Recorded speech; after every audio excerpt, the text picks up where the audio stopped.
This video is audio content only. It does not contain any video footage or images. If you are expecting visual content, please be aware. This is intentionally provided in an audio-only format. We recommend listening to the audio rather than watching the screen. Thank you for your understanding. Welcome. Have you ever felt like everyone's watching your every move? That awkward stumble, that stain on your shirt, that verbal slip-up. You're convinced the whole room noticed. But here's the thing, they probably didn't. Today, we're exploring the spotlight effect, a fascinating psychological phenomenon that reveals how we dramatically overestimate how much attention others pay to us. You'll discover why this happens, what the research tells us, and most importantly, how understanding this can free you from unnecessary self-consciousness. Let's dive in. Chapter 1. The Invisible Audience. Picture yourself walking into a crowded room at a party. You're excited, maybe a little nervous, but ready to have a good time. Then you realize something that makes your stomach drop. You don't see anyone you know, not a single familiar face. In that instant, the entire room seems to pivot in your direction. Every conversation pauses. Every eye turns toward you. They're all watching you now. Worse, they're judging you. Why did you wear this outfit? The color is all wrong. Your hair looks ridiculous. You didn't even bring a host gift. What kind of person shows up to a party empty-handed? Now everyone thinks you're clueless, that you don't even understand basic social etiquette. The weight of their collective scrutiny presses down on you like a physical force. Here's the uncomfortable truth. If you went back to that party a week later and asked any of those guests if they remembered seeing you walk in, most of them would have no recollection whatsoever. You weren't on their radar at all. This disconnect between how watched we feel and how watched we actually are forms the foundation of one of psychology's most pervasive phenomena. We walk through life convinced that we're performing on a stage under a blazing spotlight with an attentive audience cataloging our every misstep. The reality is dramatically different. Most people around us are far too absorbed in their own internal experiences to pay sustained attention to ours. This disconnect between how watched we feel and how watched we actually are forms the foundation of one of psychology's most pervasive phenomena. We walk through life convinced that we're performing on a stage under a blazing spotlight, with an attentive audience cataloging our every misstep. The reality is dramatically different. Most people around us are far too absorbed in their own internal experiences to pay sustained attention to ours. Consider what happened to a group of college students who participated in a psychology experiment published in the Journal of Personality and Social Psychology in 2000. Researchers asked these students to do something uncomfortable. They had to wear a T-shirt featuring a large image of Barry Manilow to class. For this particular student population, Barry Manilow represented the height of uncool. The shirt was objectively embarrassing. Before entering the classroom, each student was asked to estimate how many of their classmates would notice what they were wearing. The students predicted that roughly half of their peers would take note of Barry Manilow's face prominently displayed on their chest. The actual results told a very different story. Only about 25% of the other students actually noticed the shirt. The gap between perception and reality was enormous. People wearing the embarrassing shirts felt twice as conspicuous as they actually were. The researchers conducting this study gave this phenomenon a name. They called it the spotlight effect. The term captures something essential about the subjective experience. When we make a social misstep or feel self-conscious about some aspect of our appearance, it genuinely feels as though a brilliant spotlight has suddenly illuminated us, drawing every eye in the room to whatever we're most worried about. But that spotlight exists primarily in our own minds. An even more striking demonstration of this phenomenon came from research by Kleck and Strenta in 1980. They brought volunteers into a laboratory and used theatrical makeup to create realistic-looking facial scars. Each participant was shown their scar in a mirror, allowing them to see how noticeable and prominent it appeared. Then, just before the participants went into conversations with other people, the researchers applied moisturizer to the scar, ostensibly to keep the makeup from cracking. But this was a deception. The moisturizer actually removed the scar entirely. The participants entered their conversations believing they had a highly visible facial scar, and they were absolutely convinced that others were reacting to it. They reported that people stared at the scar, that conversation partners seemed uncomfortable, that they were being treated differently because of this obvious disfigurement. But there was no scar. It had been removed. The reactions they perceived were completely imagined. The spotlight existed entirely in their own minds, yet it felt undeniably real. This pattern repeats itself across countless everyday situations. Imagine you're walking to the front of a meeting room to give a presentation. Just as you reach the podium, you trip slightly over the projector cord. Not a dramatic fall, just an awkward stumble that forces you to catch yourself. In that moment, you're absolutely certain that every single person in that room witnessed your graceless moment. You can feel the heat rising in your cheeks. You're convinced that for the rest of the presentation, your colleagues will be remembering that stumble, judging your coordination, questioning your competence. But there was no scar. It had been removed. The reactions they perceived were completely imagined. The spotlight existed entirely in their own minds, yet it felt undeniably real. In reality, a good portion of the room was looking down at their phones or laptops when it happened. Some were staring out the window. Others were lost in their own thoughts about an upcoming deadline or what they were having for dinner. Of the people who actually saw the stumble, most forgot about it within seconds. Their attention shifted immediately to the content of your presentation. But you might replay that moment in your mind for days afterward, cringing each time you remember it. Or consider this scenario. You're sitting in a coffee shop and you take a sip of your latte just as someone at the next table says something funny. You laugh mid-sip and coffee dribbles down your chin onto your shirt. A visible brown stain spreads across the front of your white shirt. You look down in horror. For the next hour, as you sit there working on your laptop, you're acutely aware of that stain. You imagine that everyone who walks past your table notices it. You picture them thinking less of you. The truth is that most people walking past didn't notice the stain at all. They glanced at you for a fraction of a second, if they looked your way at all, and then moved on with their own concerns. The few who did notice the stain likely thought nothing of it. They've spilled coffee on themselves too. They know accidents happen. Research published in the Journal of Experimental Social Psychology has documented this pattern repeatedly. In one study, students were asked to evaluate whether their classmates looked better or worse than average throughout an entire semester. The findings were striking. Students had dramatically less awareness of appearance variations in their peers than they perceived in themselves. They were hyper-aware of their own bad hair days, their own unfortunate outfit choices, their own skin problems. But they barely registered when others had similar issues. The research on this phenomenon extends beyond embarrassing clothing and physical mishaps. It applies to social interactions as well. In group discussions, people consistently overestimate how memorable their contributions are to others. Someone might make what they consider a particularly insightful comment in a meeting. They expect others to remember it, to bring it up later, to perhaps even repeat it to colleagues who weren't present. Days later, when nobody mentions their brilliant observation, they might feel deflated or confused. This same pattern emerges in negative contributions as well. Someone might say something they immediately regret in a social conversation.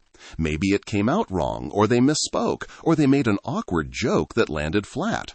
They spend the rest of the evening replaying that moment in their head, convinced that everyone else is doing the same. They imagine the other guests discussing their gaffe later, laughing about it, using it as an example of social ineptitude. In reality, most of the other guests either didn't notice the awkward moment at all, or noticed it briefly and then forgot about it almost immediately. The research on this phenomenon extends beyond embarrassing clothing and physical mishaps. It applies to social interactions as well. In group discussions, people consistently overestimate how memorable their contributions are to others. Someone might make what they consider a particularly insightful comment in a meeting. They expect others to remember it, to bring it up later, to perhaps even repeat it to colleagues who weren't present. Days later, when nobody mentions their brilliant observation, they might feel deflated or confused. This same pattern emerges in negative contributions as well. Someone might say something they immediately regret in a social conversation. Maybe it came out wrong, or they misspoke, or they made an awkward joke that landed flat. They spend the rest of the evening replaying that moment in their head, convinced that everyone else is doing the same. They imagine the other guests discussing their gaffe later, laughing about it, using it as an example of social ineptitude. In reality, most of the other guests either didn't notice the awkward moment at all, or noticed it briefly and then forgot about it almost immediately. The spotlight effect doesn't discriminate. It affects nearly everyone to some degree. But research indicates it can be particularly intense for people from minority groups or those who feel otherized in certain situations. When you're the only person of your race, gender, age, or background in a room, the spotlight can feel even more glaring. You might feel hypervisible, as though your every action is being scrutinized as representative of your entire group, rather than as an individual behavior. Studies on what researchers call the minority spotlight bias show that this intensified self-consciousness is common, even though the actual attention from others is typically no greater than in other situations. The feeling of standing out is magnified by the awareness of being different, but the fundamental dynamic remains the same. Research from Brown and Stoppa in 2007 specifically examined people with social anxiety and found that approximately 40% of individuals with this condition actively avoid social interactions due to fears of being judged. The numbers are even more striking when you look at broader impacts. Studies indicate that roughly 70% of people report missing opportunities for personal or professional advancement because of fear of judgment from others. Career changes not pursued, creative projects never started, relationships never initiated, all because of an imagined scrutiny that largely doesn't exist. Consider another revealing finding. When researchers asked people whether they would be reluctant to go to a movie theater alone because others might see them there and conclude they don't have many friends, a surprising number said yes. They would avoid the simple pleasure of seeing a film they wanted to see just to escape the imagined judgment of strangers who would probably never notice them at all, and certainly wouldn't spend time constructing elaborate theories about their social lives based on seeing them alone at a movie.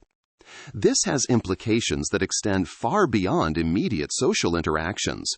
The spotlight effect can influence major life decisions. Someone might avoid pursuing a new job opportunity because they worry about how they'll be perceived if they fail.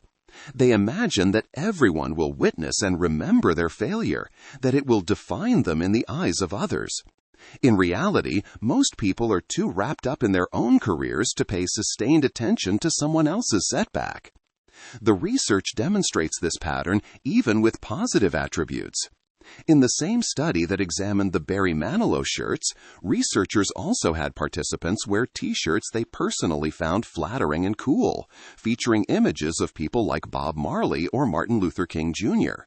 These were shirts the participants felt proud to wear. They predicted that roughly 50% of people would notice their cool shirts. Once again, the actual number was much lower, around 10 to 25%. Whether we're worried about something embarrassing or proud of something flattering, we consistently overestimate how much attention others pay to us. This overestimation appears to be a fundamental feature of human psychology that shows up across different ages, cultures, and contexts. We experience our own thoughts, feelings, and physical sensations with an immediacy and intensity that's simply not available for anyone else's experiences. Think about the last time you noticed someone else make a social mistake. Maybe they spilled their drink, or they called someone by the wrong name, or they walked into a glass door they thought was open. If you're like most people, you probably noticed it for a moment, maybe felt a flash of secondhand embarrassment, and then moved on. You didn't dwell on it, you didn't bring it up to others, you didn't judge that person's character or competence based on a single awkward moment. It was a blip in your day, quickly forgotten as you returned to your own concerns. Yet when you make a similar mistake, you can't let it go. You replay it mentally for hours, even days. You're convinced everyone is noticing and is having the same reaction you're having. But they're not. They're giving your mistake exactly the same weight you gave to that stranger's spilled drink, which is to say, almost none.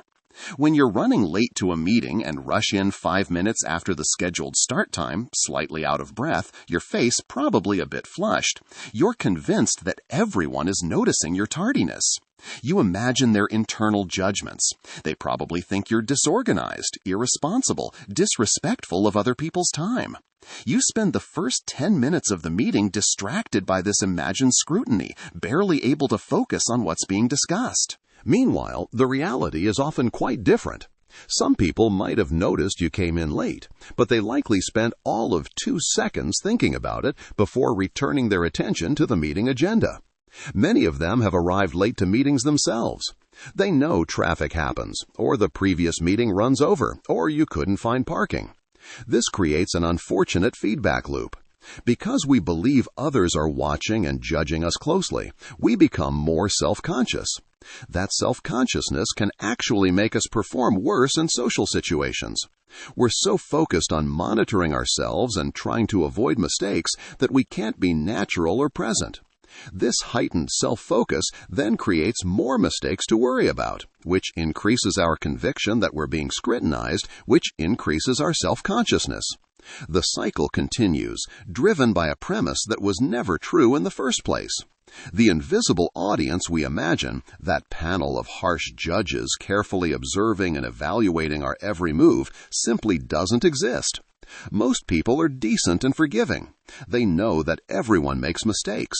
They're not keeping a mental tally of your gaffes or building a case against your character based on minor social missteps. Understanding this doesn't instantly dissolve the feeling of being watched. The spotlight effect is deeply ingrained in how we process social information. But awareness can begin to shift the pattern. When you feel that familiar sense that all eyes are on you, that everyone noticed your mistake, you can pause and ask yourself whether that's actually true. You can remember the research showing people overestimate attention by a factor of 2 or more. You can recall the fake scar study, where people were absolutely convinced others were reacting to a disfigurement that wasn't even there. You can think about all the times you barely noticed when others made similar mistakes. The spotlight we imagine shining on us is far brighter than any real attention we receive. We are not nearly as visible as we feel. Our mistakes are not as memorable as we fear. The audience is smaller, less attentive, and far more forgiving than we believe. Most of the time, that audience doesn't really exist at all. This is simultaneously humbling and liberating. We matter less than we think, but that means our mistakes matter less too. The weight of imagined scrutiny can begin to lift once we recognize how much of that scrutiny lives only in our own minds.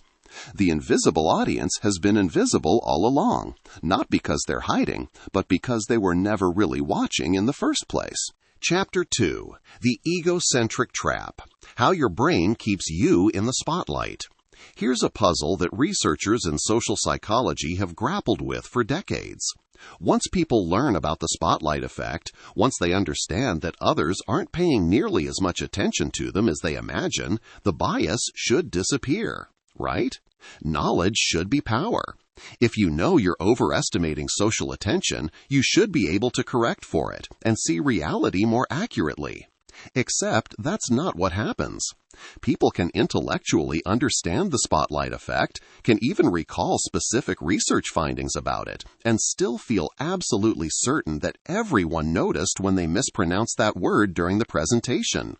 The feeling persists despite the knowledge. This creates a frustrating situation where you simultaneously know that you're probably overestimating how much people are watching you, and yet you can't shake the conviction that this time, right now, everyone really is paying attention. This persistence points to something deeper than simple ignorance. The spotlight effect isn't just a mistake we make. It's woven into the fundamental architecture of how human brains process social information. We're not just occasionally prone to feeling watched. We're trapped in a cognitive structure that makes feeling watched nearly inevitable. Understanding this trap, why it exists and how it operates, reveals something essential about human consciousness itself. The trap begins with a basic fact about existence. You are the only person whose thoughts, feelings, and sensations you experience directly from the inside. When you have a headache, you feel that pain immediately and intimately. When you feel embarrassed, that emotion floods through you with undeniable intensity. When you notice a stain on your shirt, you see it every time you glance down. This direct, unmediated access to your own experience is the only kind of consciousness you've ever known. Everyone else in the world, every single other human you encounter, you can only understand from the outside. You can see their facial expressions, hear their words, observe their behavior. But you can never feel their headache, never experience their embarrassment from the inside, never know with certainty what they're thinking or feeling. You have to infer, to guess, to imagine what their internal experience might be like based on external cues. This asymmetry creates what psychologists call egocentrism, not in the moral sense of being selfish or self-centered, but in the literal sense that you are the center of your own experiential universe. There is no other perspective available to you. You cannot escape your own point of view. And because your own experience is so vivid, so immediate, so undeniably real to you, it becomes the lens through which you try to understand everything else. This wouldn't necessarily be a problem if we were better at adjusting for it. If we could accurately account for the fact that our perspective is unique to us, that others don't share our internal experience, we might avoid the spotlight trap. But human brains don't work that way. Instead, we use a mental shortcut that psychologists call anchoring and adjustment. Here's how it works. When your brain needs to make a judgment about something, it starts with an initial value, an anchor point, and then adjusts away from that anchor based on additional information. When it comes to social judgments, when you're trying to figure out what other people are noticing or thinking, your brain uses the most readily available information as the anchor point. That information is your own experience. Think about what happens when you wear something you consider embarrassing to a social event. Maybe it's a shirt that's slightly too tight, or shoes that feel too casual for the occasion. You are acutely aware of this clothing choice. Every time you move, you feel the tightness of that shirt. Every time you see someone dressed more formally, you notice your casual shoes. This awareness is constant and vivid for you. When your brain tries to estimate how much other people are noticing your clothing, it starts with your own level of awareness as the anchor. Your brain essentially asks, how much am I noticing this shirt? Okay, a lot. So other people are probably noticing it a lot too, maybe somewhat less than I am. The adjustment away from your own experience is typically insufficient. You end up assuming others are almost as aware of your clothing as you are, when in reality, they're barely noticing it at all. This same anchoring process happens with actions and behaviors. The adjustment process should, in theory, correct this. You know intellectually that you have more information about your own behavior than anyone else does. You know that you're more focused on yourself than others are focused on you. But the adjustment consistently falls short. Study after study has demonstrated this. People adjust a little bit away from their egocentric anchor, but nowhere near enough to reach an accurate estimate of others' attention. Why doesn't the adjustment work better? Part of the answer lies in another cognitive bias called naive realism. This is the deeply held conviction that you see the world as it really is, not as it appears to you personally with all your quirks and biases, but as it objectively exists. Your perceptions feel true, not like interpretations or constructions, but like direct, unmediated access to reality. When you notice a flaw in your appearance, that flaw feels objectively real and objectively noticeable. It doesn't feel like something that might be salient to you but not to others. It feels like a fact about the world that anyone with eyes could see. This conviction that your perception is objective makes it very difficult to adjust away from it. If the stain on your shirt is really there, obviously there for anyone to see, then how could others not notice it? This creates a strange situation where you simultaneously hold two contradictory beliefs. On one level, you know that your perspective is subjective, that you see things differently than others do. You can acknowledge this intellectually. But on a deeper, more automatic level, your perceptions feel like they're revealing objective truth. The stain really is visible. The awkward comment you made really was awkward. These things feel like facts, not like your personal interpretation of ambiguous events. Naive realism also makes it hard to recognize when you're wrong about what others are thinking. If someone doesn't comment on your new haircut and you interpret their silence as meaning they don't like it, that interpretation feels true. It doesn't feel like one possible explanation among many. It feels like you're reading an obvious social signal. The alternative explanation, that they simply didn't notice your haircut, doesn't occur to you because it contradicts your felt sense that the haircut is obviously different and noticeable.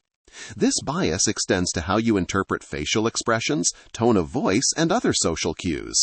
When you're giving a presentation and you see someone in the audience yawn, you might immediately interpret this as a sign that you're boring them. That interpretation feels obviously correct. The person is yawning. Yawning means boredom. Therefore, they're bored with your presentation. But you've anchored on your own anxiety about being boring, and that anchor is shaping your interpretation. The person might be tired from lack of sleep, or sitting in a warm room, or fighting off allergies. But your naive realism convinces you that your interpretation is simply seeing what's there. Another mechanism that feeds the egocentric trap is the illusion of transparency. This is the belief that your internal states, your thoughts and feelings, are more visible to others than they actually are. When you feel nervous, you assume that nervousness is leaking out, that it's written all over your face, that everyone can tell. When you're trying to hide your disappointment about something, you worry that people can see right through your attempt at a neutral expression. Research has documented this illusion extensively. In one study, people were asked to lie or tell the truth in a series of statements, and then estimate how well observers could detect which statements were lies. The liars dramatically overestimated how transparent their deception was. They were convinced their lies were obvious, that any careful observer would be able to tell. But the observers couldn't reliably distinguish lies from truth. The internal experience of lying, which feels so obvious and uncomfortable to the liar, doesn't actually broadcast itself clearly to others. The illusion of transparency works in both directions. Not only do you think others can easily read your emotions, you also think you can easily read theirs. You assume that when someone seems upset, you can tell what they're upset about. When they seem happy, you know why. But you're often wrong. You're projecting your own mental frameworks onto others, assuming their internal experience matches what you would feel in their situation. This creates a reinforcing loop with the spotlight effect. Because you think your internal states are transparent, you feel more exposed and watched. That feeling of exposure then makes you more self-conscious, which increases your internal focus, which makes your own experience even more salient and vivid, which strengthens the anchor your brain uses when estimating others' attention. The trap tightens. Self-focused attention intensifies all of these mechanisms. When you're highly focused on yourself, monitoring your own behavior, evaluating how you're coming across, that internal monitoring creates an enormous amount of mental data. You're generating a constant stream of observations about yourself. Did that comment come out right? Is my posture okay? Do I sound confident? This internal commentary is so rich and detailed that it's hard to imagine others aren't receiving similar data about you. But they're not receiving that data. They can't hear your internal voice questioning every word choice. They don't feel your uncertainty about whether you're standing in an awkward position. All of that exists only inside your head. What they observe is a much sparser, more ambiguous set of external behaviors. But because your internal experience is so rich, you assume they're perceiving something equally rich. This is related to a broader pattern in human cognition. We are remarkably familiar with ourselves. We know our own history, our patterns, our tendencies. When you make a mistake, you can immediately place it in the context of your personal history. Maybe you've made similar mistakes before. Maybe this confirms a fear you have about yourself. Maybe it contradicts an image you've been trying to project. All of this context is instantly available to you. What they observe is a much sparser, more ambiguous set of external behaviors. But because your internal experience is so rich, you assume they're perceiving something equally rich. This is related to a broader pattern in human cognition. We are remarkably familiar with ourselves. We know our own history, our patterns, our tendencies. When you make a mistake, you can immediately place it in the context of your personal history. Maybe you've made similar mistakes before. Maybe this confirms a fear you have about yourself. Maybe it contradicts an image you've been trying to project. All of this context is instantly available to you. When others observe the same mistake, they don't have access to any of that context. They see an isolated behavior, without the rich backstory that makes it feel so significant to you. They might not even categorize it as a mistake at all. Where you see a pattern, they see a single event. Where you see confirmation of a personal flaw, they see a normal moment that anyone might experience. This familiarity with self creates blind spots about what's actually visible to others. You know so much about yourself that you lose track of what others can and cannot observe. Internal feelings that seem huge and obvious to you are actually completely invisible. Connections between different behaviors that seem clear to you because you understand your own motivations are opaque to outside observers. The egocentric trap is, in some sense, the price we pay for consciousness itself. Being aware of our own experience, having rich internal lives, being able to reflect on ourselves, these are extraordinary cognitive capacities that set humans apart. But these same capacities make it nearly impossible to accurately model how we appear to others. Because others don't have access to our internal experience. They only see the external shell, while we experience both the internal and external simultaneously. This creates the persistent illusion that what's inside must somehow be visible outside. If you can feel your heart pounding with anxiety, surely others can see it. If you know you made a mistake, surely others must know it too. If you're aware of a flaw, surely others must be equally aware. But the boundary between internal and external is more solid than it feels. Most of what happens inside your mind stays inside your mind. The spotlight you feel shining on you exists primarily in your own consciousness, not in the attention of those around you. Understanding the mechanics of this trap, how anchoring and naive realism and the illusion of transparency all work together to keep us feeling watched, doesn't dissolve the trap. The knowledge exists at one level of your mind, but the automatic processes that generate the feeling of being watched operate at a different level. These processes are fast, unconscious, and deeply ingrained. They run every time you enter a social situation, before your conscious, rational mind can intervene. You might know intellectually that others aren't paying much attention to you. But when you walk into that crowded restaurant with a visible stain on your shirt, the feeling of being watched arises immediately and powerfully. Your rational knowledge doesn't prevent the feeling from occurring.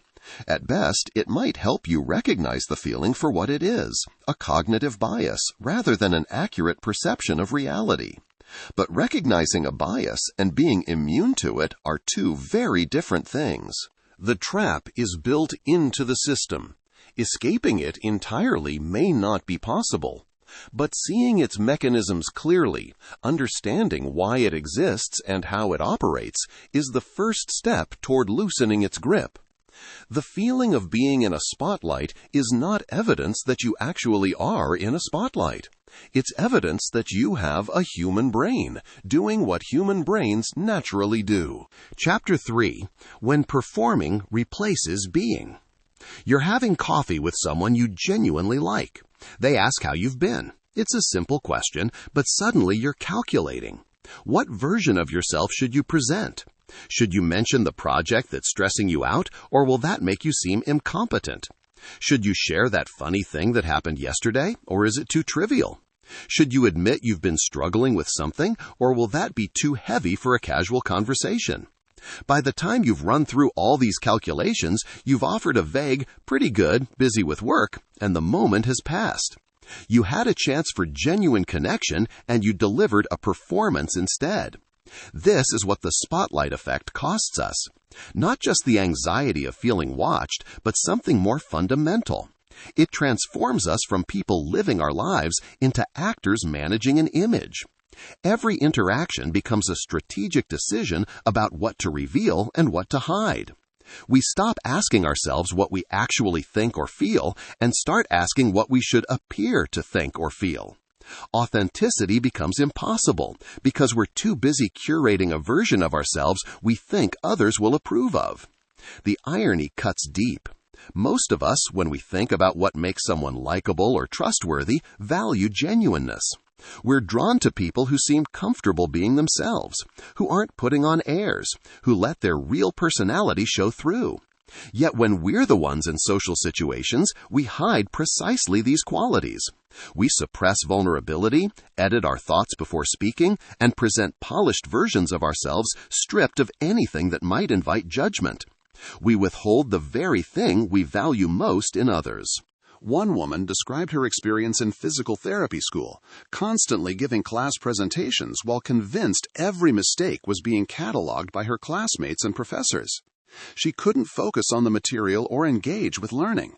She was too busy monitoring herself, trying to avoid any misstep that might expose her as incompetent. Years later, she realized no one had been paying that kind of attention. Her professors and classmates were just people trying to learn, probably experiencing their own versions of the same anxiety. But she couldn't see that at the time. She was too trapped in her imagined spotlight to notice everyone else was standing in their own. This fear of judgment doesn't just affect high-stakes presentations. It seeps into everyday moments and quietly corrodes authenticity. You're talking with a friend who shares something vulnerable about a struggle they're facing. Your instinct is to meet their vulnerability with your own, to share a related experience. But the spotlight effect intervenes. Will they think you're making it about yourself? Will they judge the choices you made in that situation? Will you sound self-absorbed? By the time you've worked through these concerns, the moment has passed. Your friend has moved on. You missed the chance for deeper connection because you were too busy managing your image. The relationship costs accumulate over time. When you're constantly holding back, always seeking approval, always apologizing for mistakes you think you've made but that others barely noticed, it wears on your connections. The effort required to maintain a curated self is exhausting, and it creates distance even in close relationships. Friends and partners start to feel like they don't really know you. They're interacting with your performance rather than your authentic self. This creates a wall between you, built from all the things you're not saying, all the ways you're editing yourself to avoid judgment. Research has documented these costs explicitly. The constant vigilance about how we're being perceived activates stress response systems in the body. The hypothalamus-pituitary-adrenal axis, which regulates our reaction to threats, gets repeatedly triggered when we feel we're under scrutiny. Over time, this chronic activation can contribute to anxiety, depression, and even physical health problems. We're literally putting our bodies under stress by maintaining this constant performance. The self-monitoring extends to our physical presence. Think about what happens when you suddenly become aware of your body in a social situation. Maybe you notice your posture feels awkward, or you feel self-conscious about how much space you're taking up, or you wonder if people are noticing your appearance.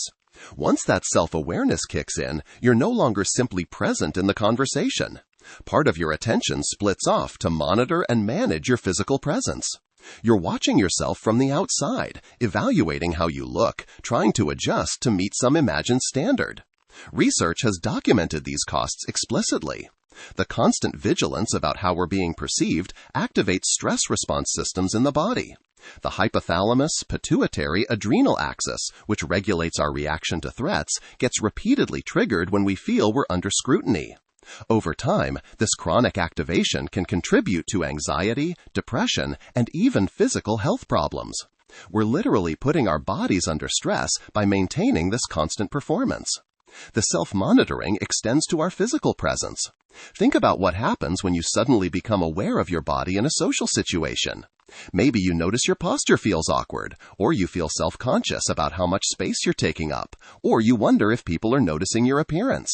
Once that self-awareness kicks in, you're no longer simply present in the conversation. Part of your attention splits off to monitor and manage your physical presence. You're watching yourself from the outside, evaluating how you look, trying to adjust to meet some imagined standard. This is what researchers call self-objectification. Instead of being a subject experiencing the world, you become an object being looked at.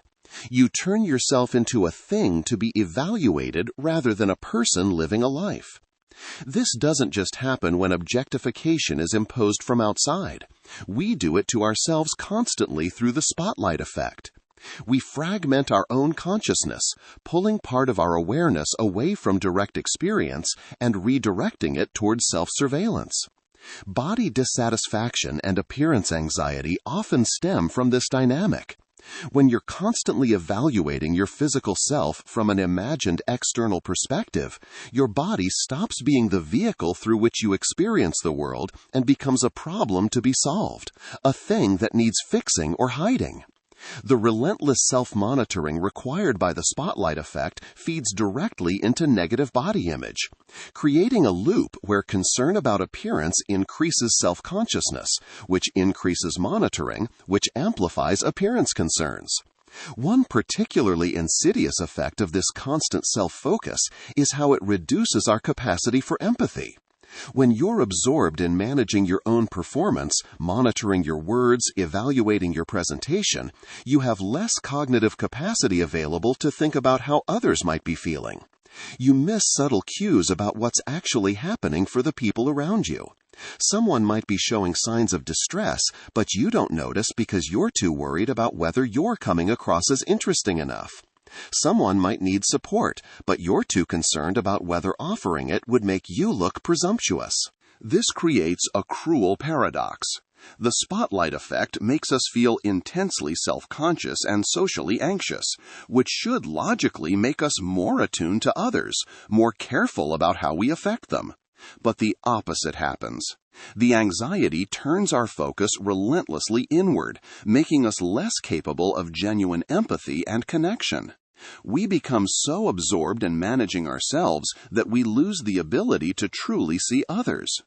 The fear of judgment also prevents us from taking social risks that might deepen connections.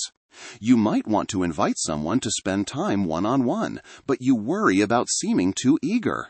You might want to express appreciation for someone, but you fear it will come across as excessive.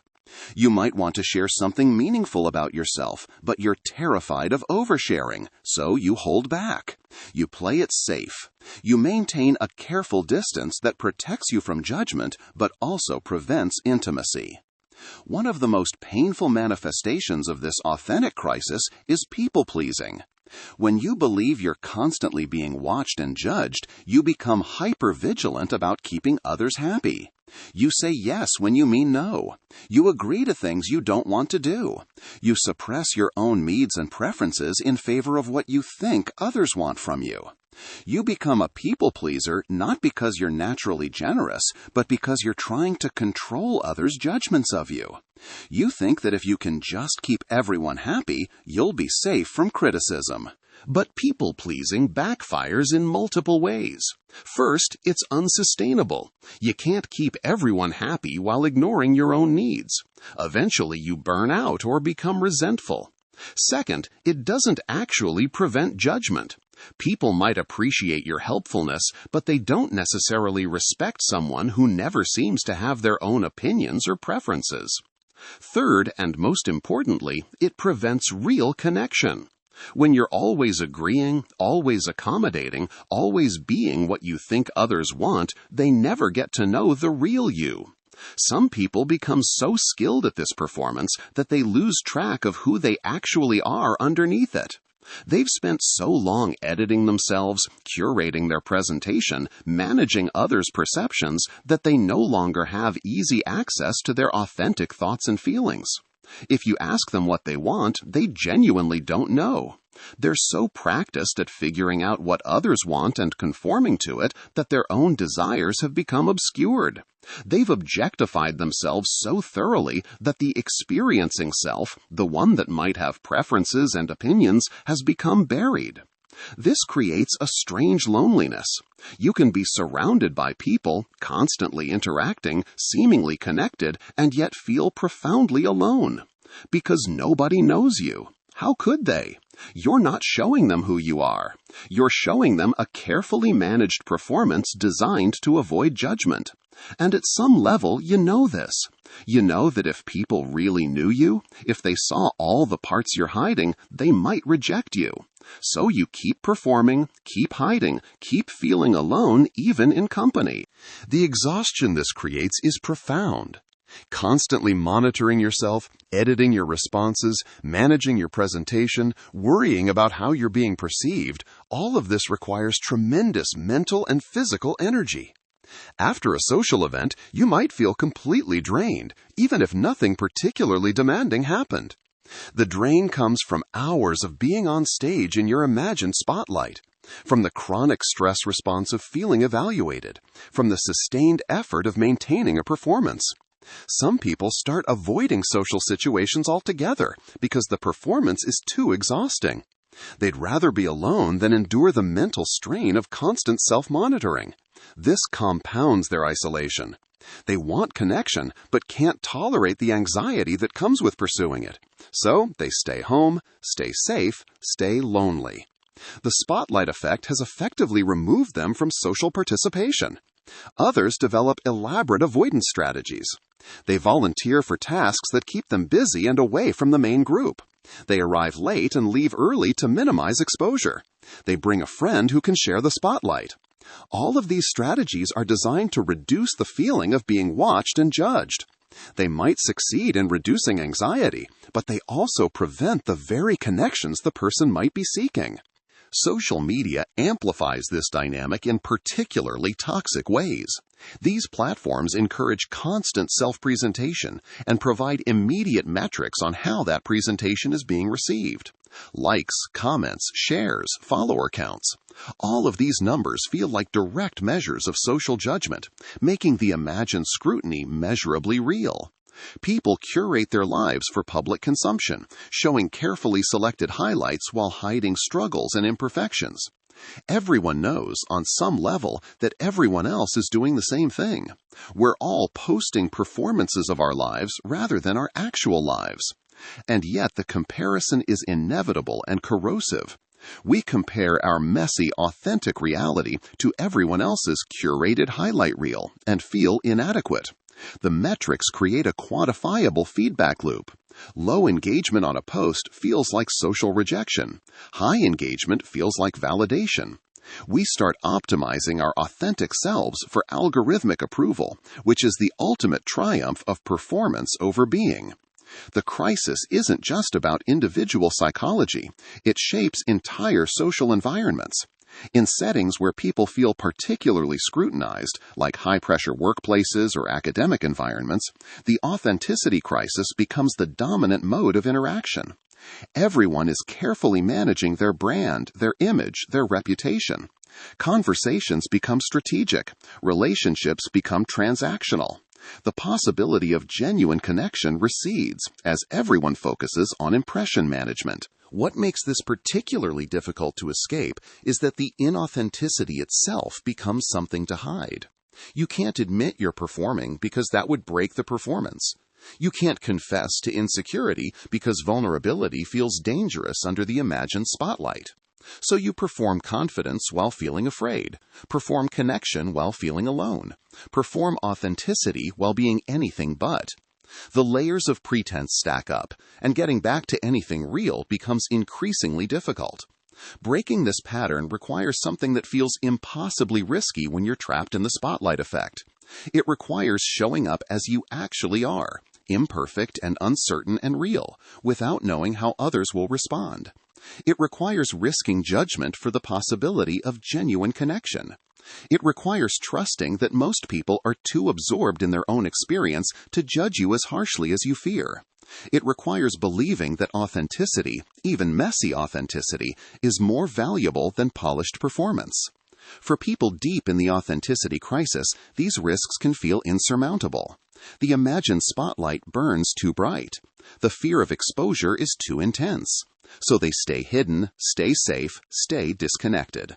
The performance continues, the exhaustion mounts, and the possibility of being truly known by another person recedes further and further from reach. The crisis persists because the very solution, dropping the performance and showing up authentically, is the thing that feels most dangerous. Chapter 4. Tools for Reality. You now understand the spotlight effect. You know that you're overestimating how much people notice you. You know the psychological mechanisms that create this illusion. You know how it damages authenticity and connection. The tools that follow are research-backed strategies that can significantly reduce the frequency and intensity of spotlight moments, making it possible to move through social situations with more ease, more authenticity, and less exhausting self-consciousness. Start with the simplest tool, which is also the most powerful. When you feel that familiar sensation of being watched and judged, when you're convinced everyone noticed your mistake or your flaw, pause and explicitly remind yourself that this is the spotlight effect at work. Not in a vague, dismissive way, but with specific reference to what you've learned. Recall the research showing people overestimate attention by roughly half. Remember that the gap between felt scrutiny and actual attention is consistently enormous across all kinds of situations. You're introducing doubt into an otherwise certain conviction. Instead of "everyone definitely saw that," you're creating space for "I'm probably overestimating how much people noticed." That's a crucial shift. You're no longer treating your feeling as reliable information about reality. You're recognizing it as a predictable distortion that your brain produces. One woman discovered this principle after spending an entire day convinced everyone at her debate competition was staring at a coffee stain on her shirt. The stain was prominent, right in the middle of her chest, dark brown against white fabric. She was acutely aware of it with every breath, every movement. She avoided conversations, kept her head down, positioned her backpack to hide it. At dinner that evening, she finally pointed out the embarrassing stain to her close friends, expecting sympathy and perhaps some reassurance that it wasn't that bad. They hadn't noticed it, not during her debate round, not during lunch, not at all. When she brought it up to other competitors later, same response. She'd spent the whole day in an imagined spotlight that never actually existed. That experience became a reference point she could return to. When she felt watched later, she could remind herself of the coffee stain day and question whether she was once again overestimating attention. Build your own collection of these reference experiences, times when you were certain people noticed something but later discovered they hadn't, times when you worried intensely about judgment that never materialized. These personal examples are more powerful than abstract research findings because they're yours. They're proof that your felt sense of being watched has been wrong before. When the spotlight feeling arises, you can challenge it with your own evidence. Another powerful reality check comes from asking yourself a simple but clarifying question: so what? When you find yourself overly concerned with others' perceptions, when you're spiraling about what people might be thinking, stop and ask, so what if they think your outfit is silly? So what if they think you messed up that presentation?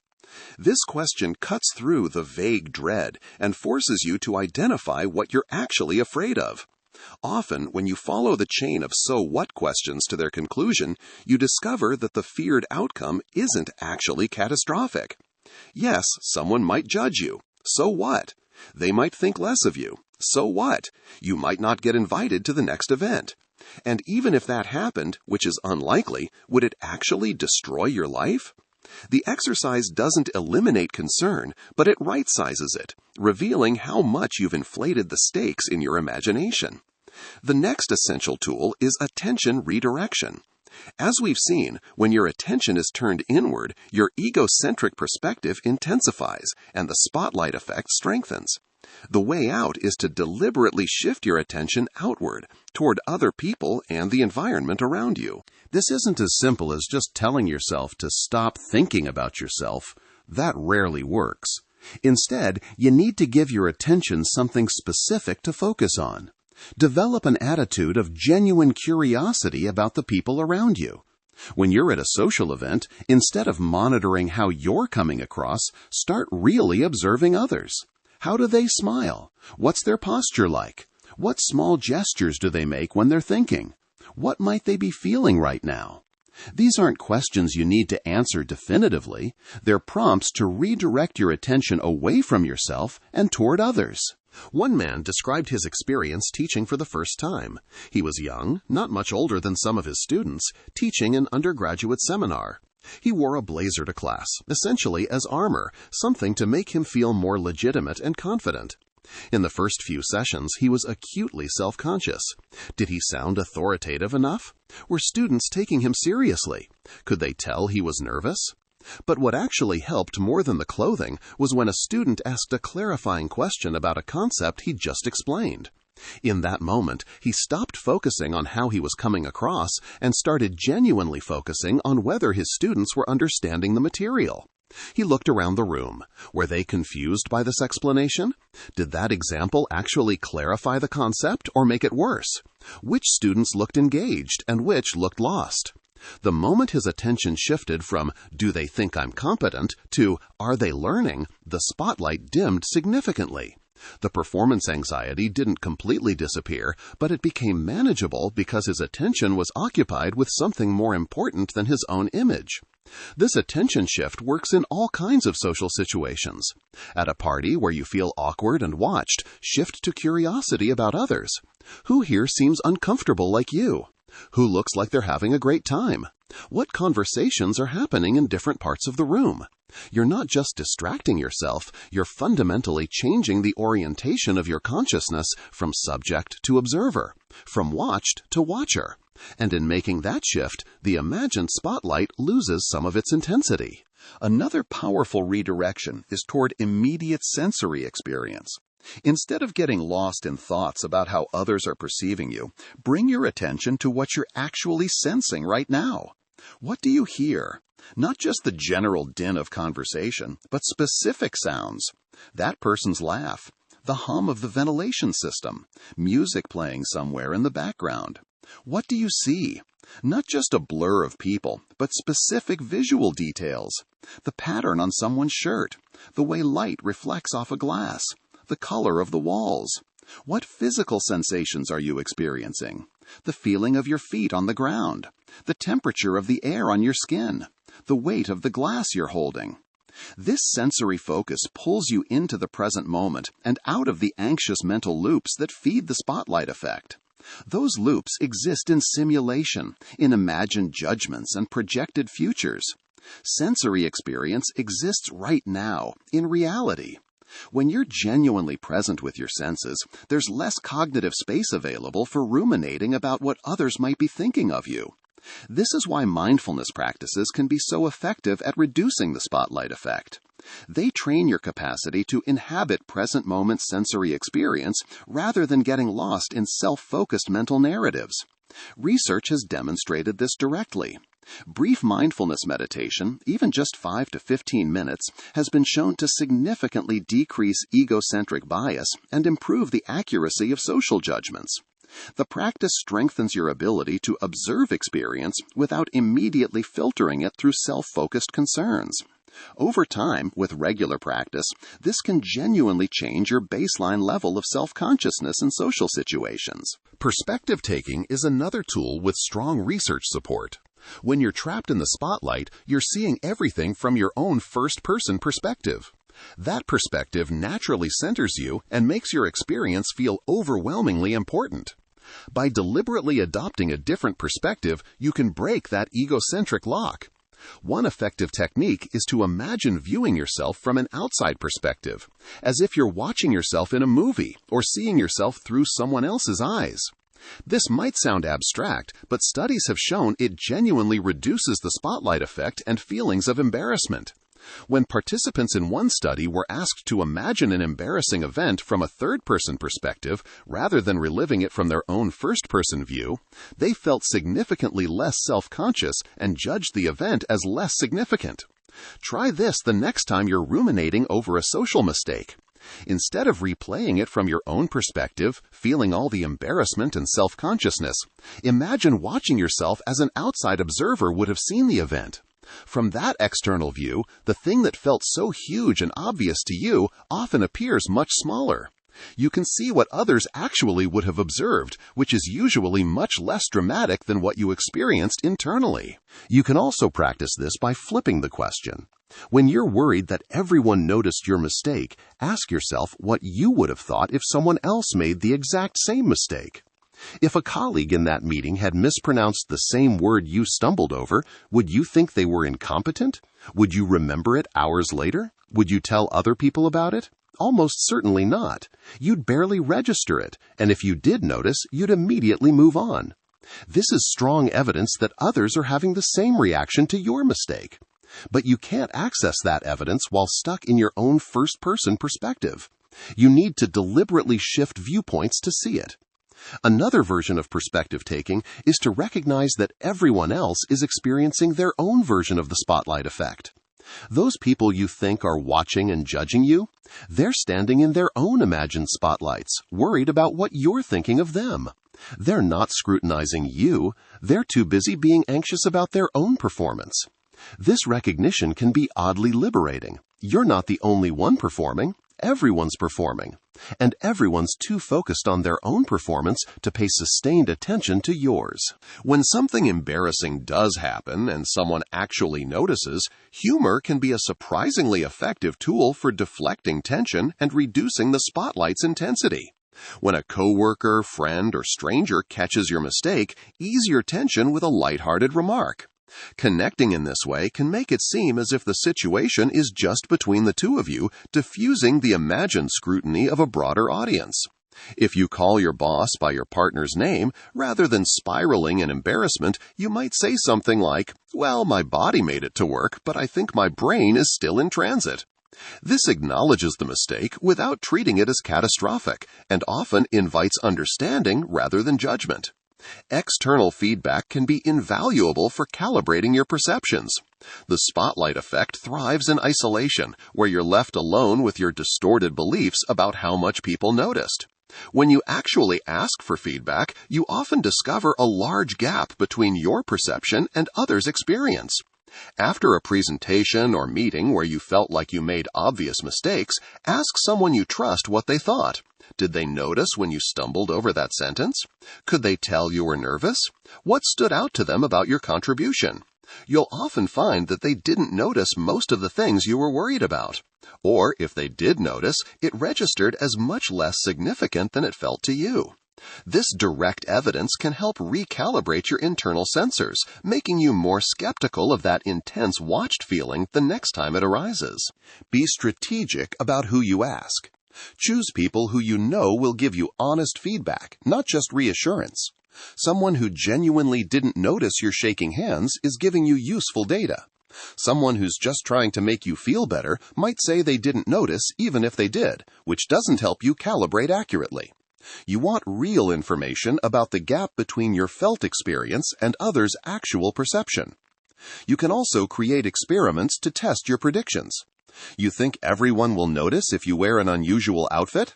Wear it and then casually ask people later if they noticed anything different about you. You think everyone can tell when you're nervous? Give a presentation and then ask observers if you seemed anxious. The data you gather will almost always show that you're overestimating visibility. This experiential learning is more powerful than just intellectually knowing about the spotlight effect. You're proving to yourself through direct experience that your felt sense of being watched is unreliable. Self-compassion is crucial for breaking the spotlight spell. Much of the anxiety around feeling watched comes from harsh self-judgment. You're not just worried that others will notice your flaws. You're already convinced that those flaws are terrible, that they make you inadequate or unworthy. This self-judgment amplifies the spotlight effect. If you didn't think your mistakes were catastrophic, you wouldn't be so terrified of others noticing them. Self-compassion means treating yourself with the same kindness and understanding you'd extend to a friend. When you make a social misstep, instead of immediately attacking yourself with harsh criticism, pause and acknowledge that everyone makes mistakes in social situations. Everyone stumbles over words sometimes. Everyone has awkward moments. Everyone occasionally says things they wish they could take back. These things don't make you uniquely flawed. They make you human. Research by psychologist Kristen Neff and others has shown that people who are kinder to themselves experience significantly less anxiety in social situations. They're better able to tolerate the discomfort of feeling watched because they're not simultaneously attacking themselves for being imperfect. The internal voice becomes gentler, which reduces the overall distress level and makes it easier to stay present and connected rather than retreating into anxious self-monitoring. One practical way to cultivate self-compassion is to notice your internal dialogue and consciously soften it. When you catch yourself thinking, "I'm such an idiot for saying that," interrupt that thought and replace it with something like, "That didn't come out the way I wanted, but I was trying my best in an awkward situation."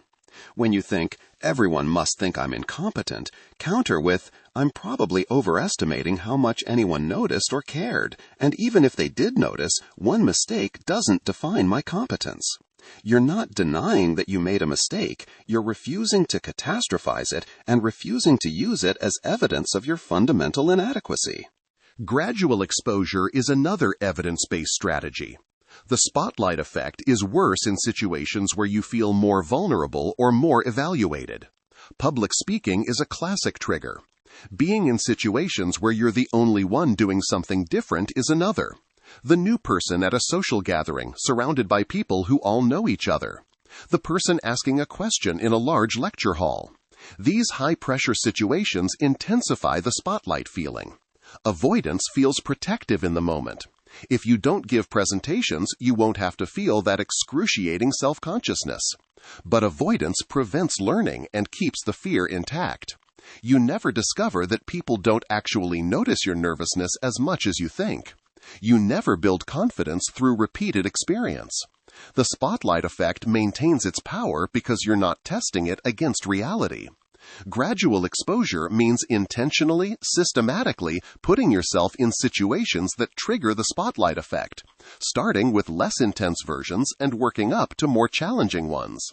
If public speaking terrifies you, you might start by speaking up more in small meetings at work. Then progress to giving brief updates to your team. Then volunteer to present to a slightly larger group. The key is choosing challenges that are uncomfortable but not overwhelming, and doing them repeatedly until they become less anxiety-provoking. Avoidance feels protective in the moment. If you don't give presentations, you won't have to feel that excruciating self-consciousness.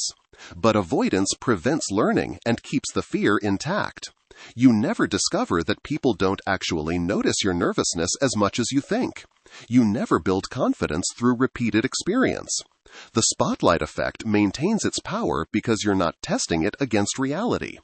Gradual exposure means intentionally, systematically putting yourself in situations that trigger the spotlight effect, starting with less intense versions and working up to more challenging ones. If public speaking terrifies you, you might start by speaking up more in small meetings at work. Then progress to giving brief updates to your team. Then volunteer to present to a slightly larger group. The key is choosing challenges that are uncomfortable but not overwhelming, and doing them repeatedly until they become less anxiety-provoking. With each exposure, you're gathering evidence. Evidence that you can survive feeling watched. Evidence that the catastrophe you fear doesn't actually happen. Evidence that people are less focused on you than your anxiety suggests. Research on exposure therapy shows success rates of 60 to 90% for treating social anxiety when the approach is systematic and sustained. Over time, this experiential learning genuinely reduces the intensity of the spotlight effect. You're not getting rid of self-consciousness entirely, but you're proving to your nervous system that feeling watched is uncomfortable but not dangerous. This makes it easier to tolerate the discomfort and move through it, rather than being paralyzed by it. Some people find it helpful to record themselves and watch the video afterward. This is a specific form of exposure that can be particularly powerful. When you're giving a presentation or having a conversation and you know it's being recorded, you'll likely feel intensely self-conscious. But when you watch the recording later, you often discover something surprising. The nervousness that felt overwhelming to you is barely visible. The hand tremor you were certain everyone noticed doesn't even show up on camera. The awkward pause that felt like it lasted forever was actually just a few seconds. The gap between your internal experience and external reality becomes undeniable. This video evidence can recalibrate your perceptions. The next time you feel convinced that your anxiety is obvious to everyone, you can remind yourself of what the video showed. Your felt sense of being transparent is unreliable. What feels glaringly obvious inside is often invisible outside. This knowledge makes it easier to sit with the uncomfortable feeling without believing it's telling you accurate information about how others perceive you. For some people, professional help is necessary. If the spotlight effect is severe enough to significantly interfere with your life, if it's preventing you from pursuing important goals or maintaining relationships, if it's causing constant distress, then working with a therapist trained in cognitive behavioral approaches can be transformative. Cognitive behavioral therapy explicitly addresses the thought patterns that maintain social anxiety and the spotlight effect. A therapist can help you identify the specific irrational beliefs driving your fear of judgment. Maybe you believe that if people see you make a mistake, they'll lose all respect for you. Or that if you show nervousness, people will think you're weak. Or that if you're not perfect, you're worthless. These beliefs feel true when you're anxious, but they're actually cognitive distortions. They're exaggerations that don't match reality. Through CBT, you learn to recognize these distortions and challenge them with evidence, gradually developing more realistic and compassionate ways of thinking about yourself and social evaluation. Therapy also provides a structured way to practice exposure in a supported environment. A therapist can help you design an exposure hierarchy, choosing situations that progressively challenge your spotlight fears while remaining manageable. They can help you process the experience afterward, identifying what you learned and how it might change your expectations going forward. Having that professional support can make it possible to take risks you might not attempt on your own. For severe cases of social anxiety, medication can also play a role. Selective serotonin reuptake inhibitors have been shown to help reduce the intensity of anxiety symptoms, which can make it easier to engage with therapeutic strategies and exposure work. This isn't about medicating away normal human self-consciousness, but about treating a condition that has become debilitating. A mental health professional can help determine whether medication might be a useful part of a comprehensive treatment approach. The ultimate goal of all these tools is not to eliminate self-consciousness entirely. Some degree of self-awareness and concern about how we affect others is healthy and pro-social. The goal is to right-size your perception of social attention, to bring your felt sense of being watched more in line with reality, to move from the paralyzing conviction that everyone is scrutinizing your every move to a more balanced recognition that people notice you sometimes, briefly, and usually without harsh judgment. What this creates is freedom. Freedom to ask questions without agonizing about looking stupid. Freedom to try new things without terror of being bad at them publicly. Freedom to show up as your authentic self rather than as a carefully managed performance. Freedom to connect genuinely with others because you're present with them instead of absorbed in self-monitoring. Freedom to pursue goals even when doing so requires making yourself visible. Many people discover that once they begin to escape the spotlight, once they realize how much less people are watching than they feared, a strange thing happens. They start to care less about being watched at all. The attention that once felt so threatening begins to feel less important. Someone might notice your mistake. So what? They're probably not going to think about it much, and even if they do, their opinion doesn't actually have the power to destroy you that you imagined it did. This shift from everyone's watching and it's catastrophic to some people might notice and that's okay is profound. It's not that you become completely indifferent to others' perceptions. You're still a social being who cares about connection and belonging. But the fear loses its grip. The imagined spotlight dims. You can start to inhabit your life more fully, to take up space, to make mistakes and recover from them, to be imperfect and human in front of others. There's a beautiful irony in all of this. The thing we most want from others, to be truly seen and accepted as we are, requires us to stop performing for an imagined audience. Authentic connection becomes possible only when we let go of trying to control how we're perceived. And we can only let go of that control when we recognize that we never really had it in the first place. The spotlight we've been performing under has been mostly in our own minds all along. Others were too busy standing in their own imagined spotlights to watch ours. Breaking the spell doesn't mean you'll never feel self-conscious again. The spotlight effect is built into human psychology. It will flare up, especially in high-pressure situations or when you're already feeling vulnerable. But with these tools, when it arises, you don't have to believe it. You can recognize it for what it is, a predictable distortion that your brain produces, not accurate information about reality. You can shift your attention, adjust your perspective, treat yourself with compassion, and move forward anyway. The spell breaks not through perfect confidence, but through the willingness to feel watched and act anyway. To discover through lived experience that the consequences you feared don't actually come to pass. The world is full of people who never shared their ideas, never pursued their dreams, never asked their questions, never made their art, because they were too afraid of imagined judgment.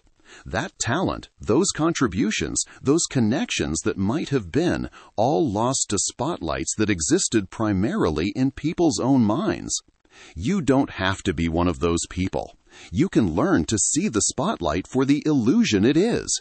You can step out of its imaginary glare and into the messy, imperfect, infinitely richer reality of genuine human connection. The tools are here. The only question is whether you're ready to use them. The spotlight effect reveals a fundamental truth about human consciousness.